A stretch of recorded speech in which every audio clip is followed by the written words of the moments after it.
y el tema es los sujetos procesales. Y con esto terminamos el contenido en su totalidad de teoría del proceso. Muy bien, vamos a iniciar, compañeros. Vamos a iniciar. Muy bien, ¿qué es un sujeto procesal, compañeros? Sí, los sujetos procesales, todas las personas jurídicas, un natural, personas individuales, que comparecen en un proceso para solventar un conflicto de interés, ¿sí? Entonces, obviamente, al principio de la clase, nosotros hablamos de para qué yo voy a demandar si no tengo alguna pretensión, ¿sí? Y al final, miren, chicos, en la realidad, la mayoría de personas, pues, lo que hace es, su pretensión o por lo que hacen las cosas es porque quieren dinero, en su mayoría. Otros sí buscan justicia, ¿verdad? Ya, esos son los sujetos procesales, ¿sí? Y el sujeto procesal también se le llama parte procesal porque siempre hay dos partes, es de estrictamente naturaleza procesal, ¿sí? Y el juez determina quién es el sujeto o parte del mismo, ¿sí? Estas partes siempre van a ser acompañadas por un abogado, ¿sí? Importante. En la única materia donde no necesitan abogado es en materia laboral. En el único, de ahí en todas las materias necesitan abogados. Muy bien. ¿Hay alguna duda, compañeros? Fácil, ¿verdad? Sujetos procesales, toda persona jurídica, natural o individual, ¿sí? Que comparece en un proceso para solventar un conflicto de interés, ¿sí? Y obviamente este concepto está ligado, compañeros, bastante, ¿sí? Va ligado con terceros, porque pueden haber terceros, testigos, ¿sí? Entonces, a ese tercero hay un testigo, hay un perito. Esos terceros, compañeros, no son sujetos, son terceros, ¿sí? Interesados, no son parte del proceso. La clase de sujetos procesales que existen, compañeros, ¿sí? Se dividen en simples, múltiples, principales, accesorios, originales, intervinientes o terceros. Copien eso, ¿sí? Y van a ir poniendo una definición concisa y clara que ustedes puedan entender de los sujetos procesales.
Bueno, compañeros, entonces, ¿cuáles son los sujetos simples, compañeros?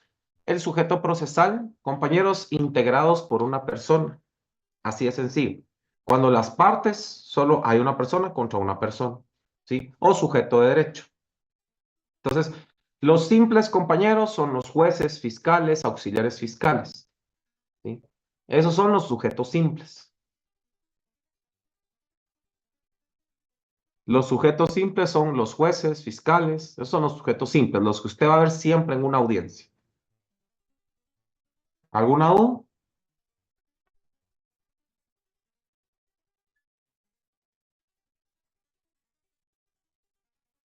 Después vienen los sujetos múltiples o plural.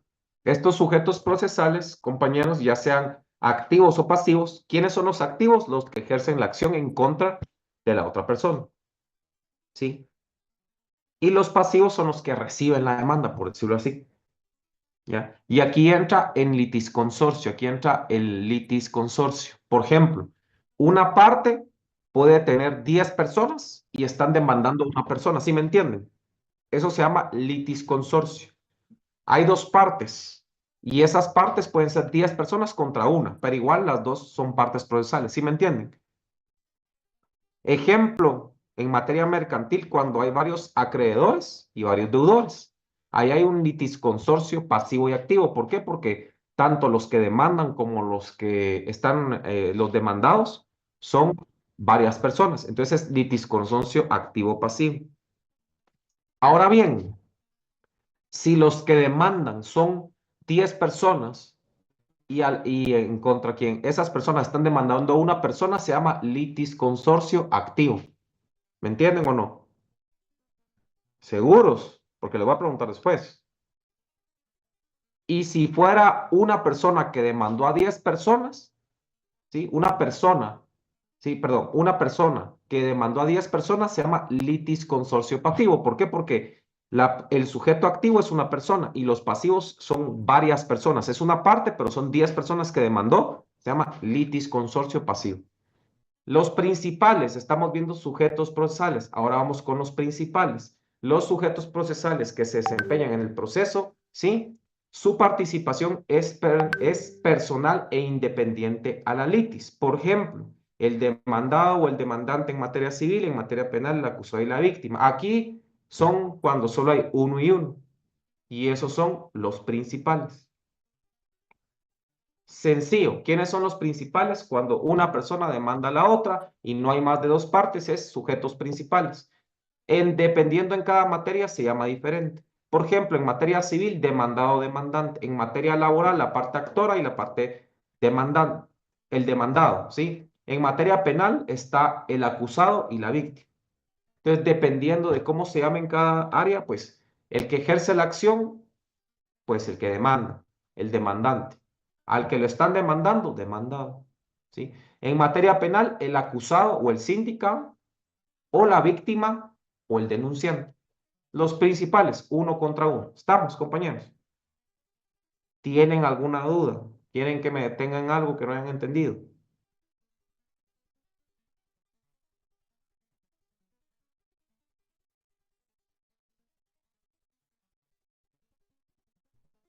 Muy bien.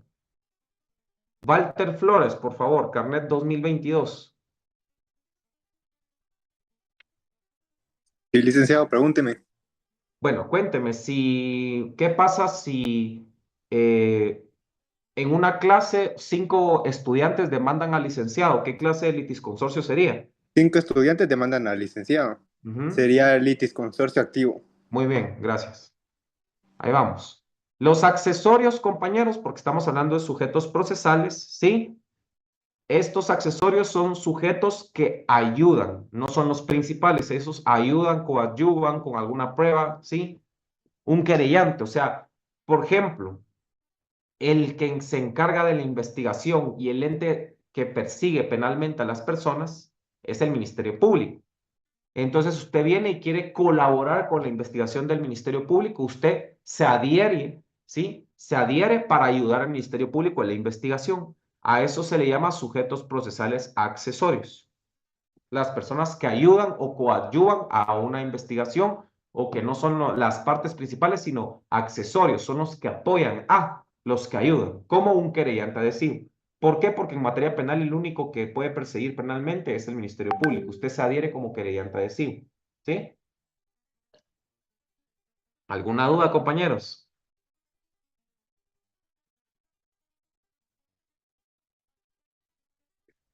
¿Alguna duda?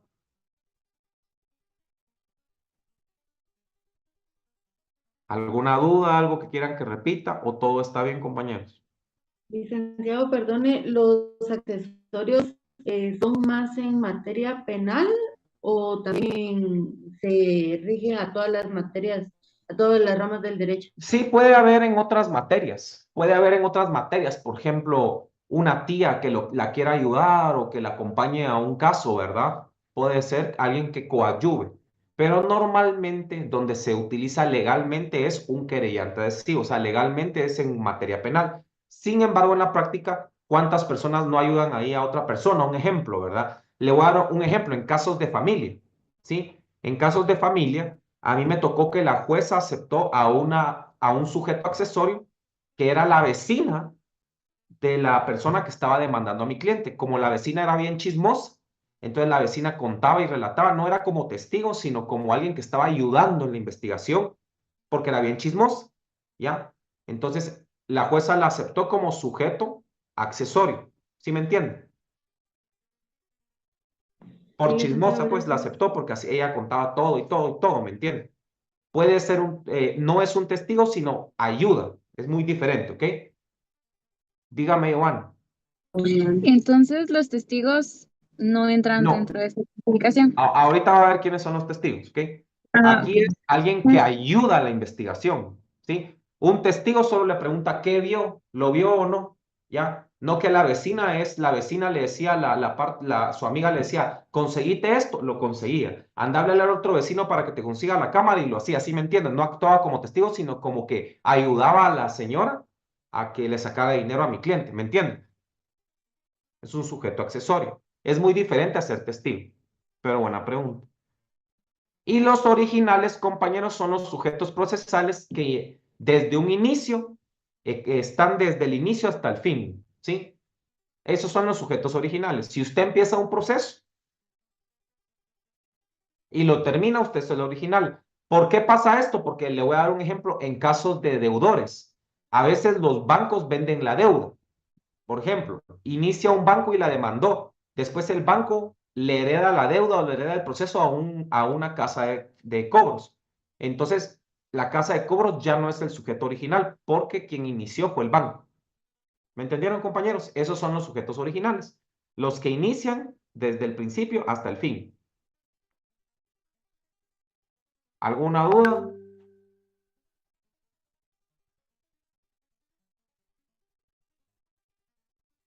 ¿Alguna duda? ¿Algún comentario?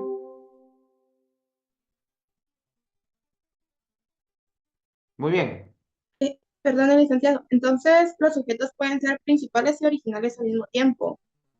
Sí, Mm. pueden ser principales y Ah, originales al mismo tiempo. De hecho, hay una pregunta en el examen donde la respuesta es que son principales porque son los principales y los originales. Pero puede ser que sean principales pero no originales, ¿me entienden? ¿Por qué? Porque son los principales pero no son los que iniciaron desde un principio la demanda. ¿Me doy a entender, compañero? sí, muchas gracias. Explíquemelo, María Alejandra, para saber si que lo entendió. Ok. Bueno, los principales son los que están involucrados en el proceso, pero no necesariamente tienen que ser originales, que empiezan desde el principio al fin, sino que pueden ingresar como a la mitad de un proceso y terminan o salirse antes. Cambiarlos, ¿ok? Muy bien. A eso se les llama sustitución procesal. Es el ejemplo que hoy les di, por ejemplo, que viene el banco y vende la deuda. Inició la demanda el banco, pero de ahí le vende la deuda a una casa de cobranza. Entonces esa casa de cobranza no es el sujeto principal, pero no es el original. Quien inició la demanda es el banco. ¿Sí me entendieron? Va. Aquí vienen los intervinientes o terceros. Estos sujetos procesales llegan después de que se inicia un proceso, ¿sí? Y, por ejemplo, mandan a llamar un psicólogo al INASIF para evaluar si la persona está bien o no, o un médico forense para que haga un análisis, ¿ya? Esos son los que intervinientes o terceros.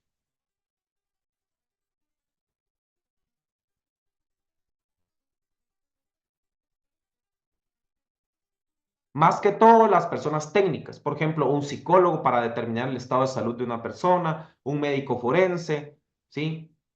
Un perito. Entonces, esos se llaman los intervinientes o terceros.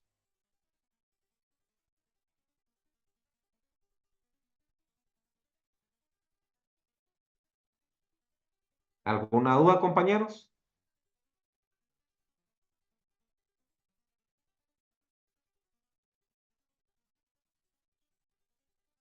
Esto sí se va más que todo al ramo penal, ¿verdad? ¿Cómo? Los intervinientes o terceros se No, van en también caso. pueden pedir en el ramo laboral un ejemplo de que usted diga, yo no firmé eso. Entonces llaman a un grafólogo al INASIF para determinar si firmó efectivamente la carta de renuncia o no. O sea, puede ser en cualquier materia, pero mayoritariamente sí en ramo penal. Gracias. Muy bien. Después vienen, compañeros, las clases de intervinientes o terceros. Aquí ya vienen los que intervienen forzosa o obligatoriamente, los que intervienen voluntariamente y los que tienen intereses propios y los que no tienen interés propio. Tómenle foto o copien. Me avisan cuando ya lo hayan copiado. Ahorita vamos a explicar cada uno.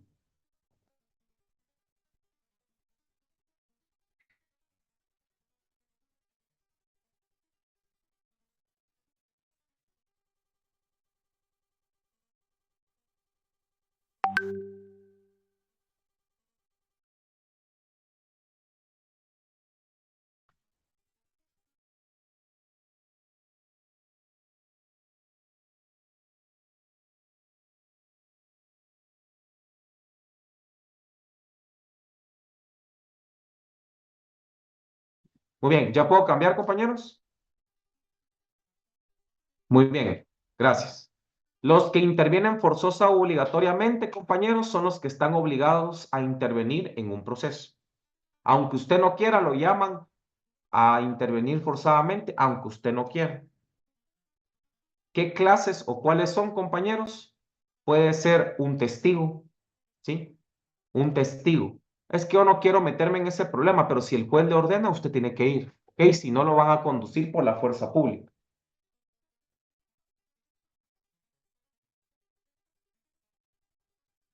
Los que intervienen voluntariamente, compañeros, ¿sí? Un querellante adhesivo que reclame daños y perjuicios. Les voy a dar un ejemplo. Pongan atención, no copien. Digamos que hubo una colisión. Colisión es carro con carro. Pero en esa colisión, el carro rompió una parte de su portón. ¿Sí? Entonces, ¿usted qué quiere? Que le pague su portón, aunque usted no es el sujeto principal. ¿Sí me entienden? Fue un daño colateral. Entonces, ¿usted quiere daños y perjuicios o no? Aunque usted no haya sido el principal, hubo una colisión, pero por esa colisión, pum, el carro se desvió y le destruyó su portón, usted quiere que le paguen eso, entonces usted puede intervenir voluntariamente, ¿ok? Un querellante adhesivo que reclame daños y perjuicios. Ahí nadie lo está obligando a intervenir, usted quiere intervenir porque usted quiere ver cómo le paga su portón, ¿va? Aunque usted no es de los principales, ¿me entiende? Muy bien, ¿alguna duda? ¿Algún comentario? ¿Algo, compañeros?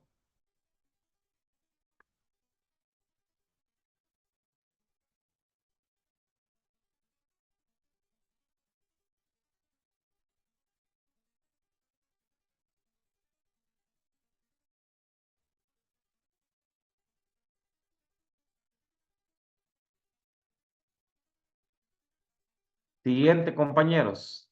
Con intereses propios, compañeros, ¿sí? Cuando tienen un interés propio, esto se da en herencias, ¿ya? Sujetos procesales que manifiestan interés para que persigan alguna ya que defiendan uno de ellos. Pónganme atención y después copien. Les doy un ejemplo.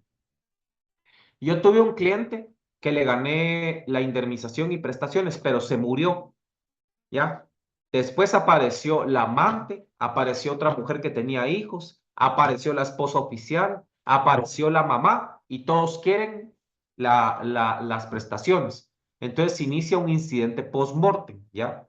Y como el señor no dejó ninguna herencia, pues se le da prioridad conforme a la ley. ¿Y quiénes son las prioridades? Los hijos. Y son, si son menores de edad, son los principales, ¿ya? Ya de ahí el cónyuge, ¿ya?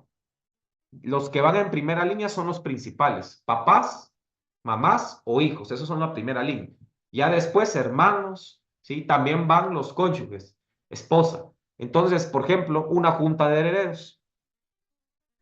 Entonces, si usted tiene interés de la herencia, usted puede llegar a reclamarlo, ¿verdad? Entonces, esos son los intervinientes que tienen algún interés, como por ejemplo en una herencia, ¿ok? ¿Alguna duda? ¿Algún comentario?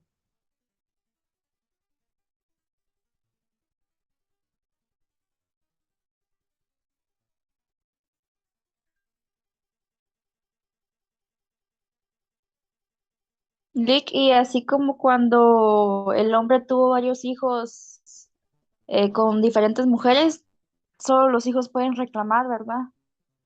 Se reparten en partes iguales los hijos. Como la Gracias. mujer no es nada, la mujer solo, si fuera esposa, podría pelear algo, pero como no es esposa, solo tienen el hijo, solo los hijos directamente de sangre. Gracias, Lick.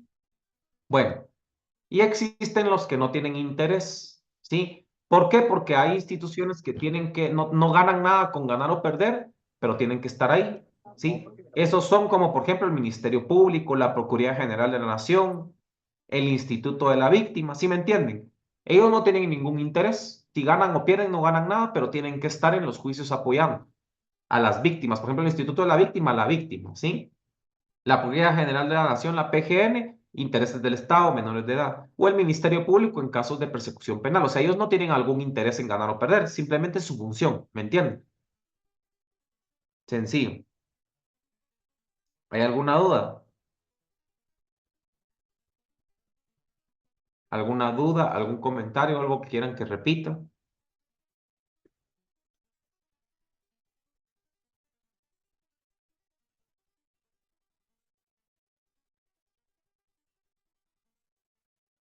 Muy bien. Rosemary China.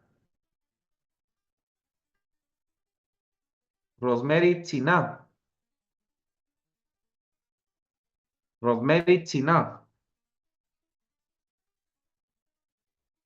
Rosemary China, por favor.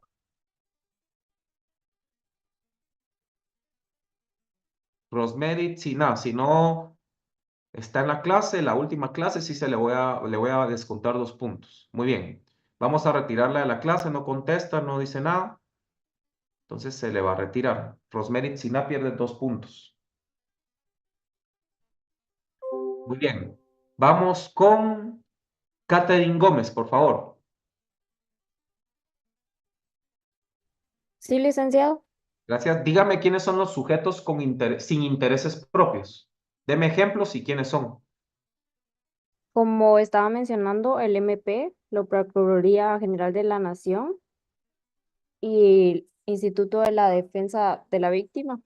Instituto de la Víctima. También Sí, puede ser la la- Procuraduría de Derechos Humanos. O sea, ellos no tienen un interés, simplemente su función. Muy bien. Gracias. Seguimos. La capacidad de legitimación de los sujetos procesales, ¿sí? Para poder usted demandar, tiene que tener la capacidad. ¿La capacidad a qué edad se adquiere? A los 18 años. Si usted no tiene 18 años, no tiene la capacidad para usted demandar, ¿sí? Son sus papás. Como mínimo, tiene que ser jurídicamente capaz y tiene que encontrarse en su pleno derecho, en su goce de sus plenos derechos. También tiene que ser legítimamente. ¿Qué quiere decir esto, compañeros? Que si ustedes no son agraviados, ¿por qué va a demandar por otra persona? ¿Sí me entienden? Por ejemplo, yo le pegué a David Arana y viene Juan Chiroy y él es el que manda a mí. No puede. ¿Quién tiene la capacidad o la legitimación de demandarme? ¿Quién? Compañero, responde.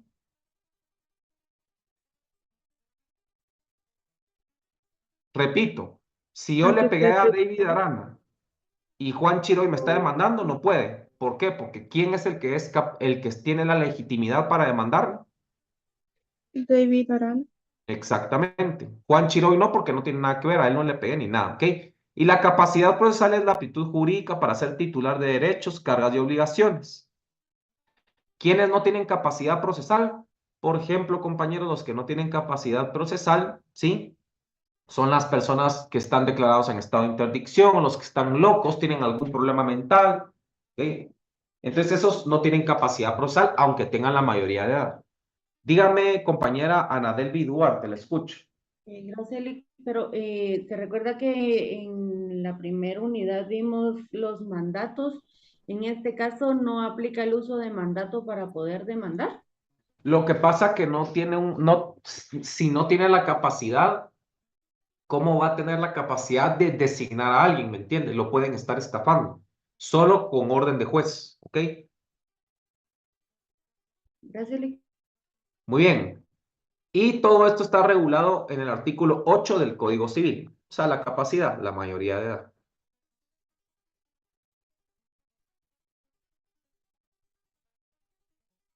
Y la legitimación es lo que les dije, ¿sí? Es la institución jurídica, o sea, los jueces tienen que determinar que pueda figurar por una parte. El portador de derecho es al quien se le violó el derecho. Y el demandado o el imputado o el sindicado o la parte que demandaron, él es el que tiene la carga de defenderse. Entonces, la legitimación es que usted está es el legítimo para demandar, ¿sí me entiende? Si alguien de ustedes no llegó a zona mínima y quieren revisión, tiene que ser el que no llegó a zona mínima. No va a venir otro alumno a demandar por ustedes o a pedir la revisión por ustedes, ¿sí me entienden? Tienen que ser ustedes los que tengan la legitimación para procesar, para poder hacerlo. Si ustedes no son a los agraviados, no pueden hacerlo.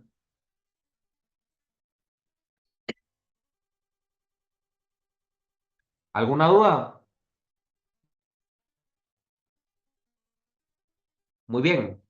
Las clases de legitimación procesal. El primero, compañeros, la legitimación activa, que es el sujeto activo al demandante, al acusador. ¿Sí? La legitimación activa es quien tiene el derecho de ejercer la acción. El activo es el actor, el demandante, el acusador, al acusador. El acusador, el actor, el demandante, el actor, como quieran llamarlo. Y la legitimación pasiva es al demandado o al acusado. ¿Fácil o no? El activo es el que inicia la acción. ¿Sí? Y el pasivo es a quien le toca defenderse, al demandado, al acusado, al sindicado, entre otros. ¿Alguien tiene alguna duda, alguna consulta?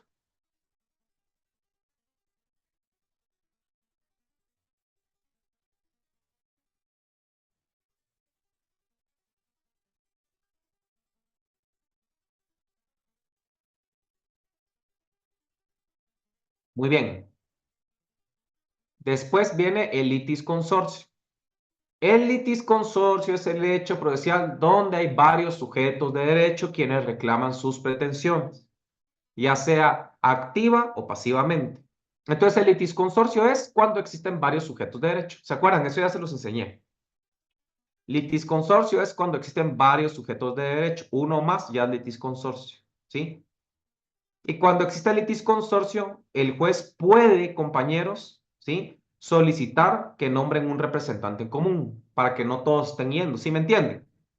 Por ejemplo, no van a pedir que vaya todo el sindicato. El juez puede decir solo que vaya el secretario general en representación de todos los demás.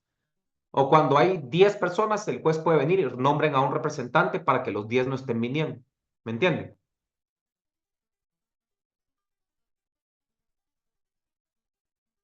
¿Alguna duda? Y las clases de litis consorcio, el activo, el pasivo o el mixto. ¿Sí?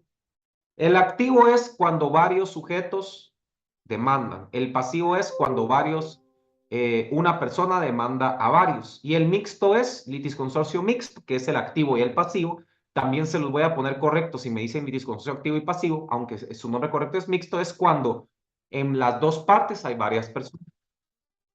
Y esas son las clases de litis consorcio. ¿Hay alguna duda? Esto lo vimos al principio, ¿sí? ¿Hay alguna duda? Dígame, Elder. Solo, licenciado, sería tan amable de poner la diapositiva anterior, por favor. ¿Esa? Sí, esa. Gracias. Me avisa cuando ya la quite.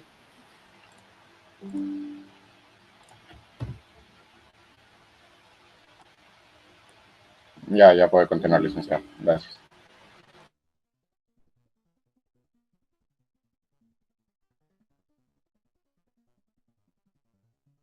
Muy bien. Y el litis consorcio activo y pasivo. Activo, sí, cuando varias personas demandantes demandan a una persona y la parte pasiva es una sola, lo que les dije, ¿verdad? Cuando hay varios acreedores y solo hay un deudor, por ejemplo. Ese es un ejemplo, lo que ya vimos al principio. Pasivo, compañeros, cuando una persona es el demandante y dos o más personas, o una persona más, dos o más personas, son las demandadas. La parte pasiva es una, la parte activa es una y la parte pasiva es múltiple. Un ejemplo de esos es una empresa que cobra como acreedora a varios deudores. ¿Sí? Esto sí lo entendieron bien, esto fue al principio, ¿se acuerdan? Y cuando las partes tienen varias personas es litis consorcio mixto. Cuando varias personas son los demandantes y varias las demandadas, 3 contra 5, 2 contra 2, 100 contra 20, es litis consorcio mixto. O si ustedes me ponen litisconsorcio activo y pasivo, también se los pongo correcto. Esto sucede cuando las partes activas y pasivas son múltiples.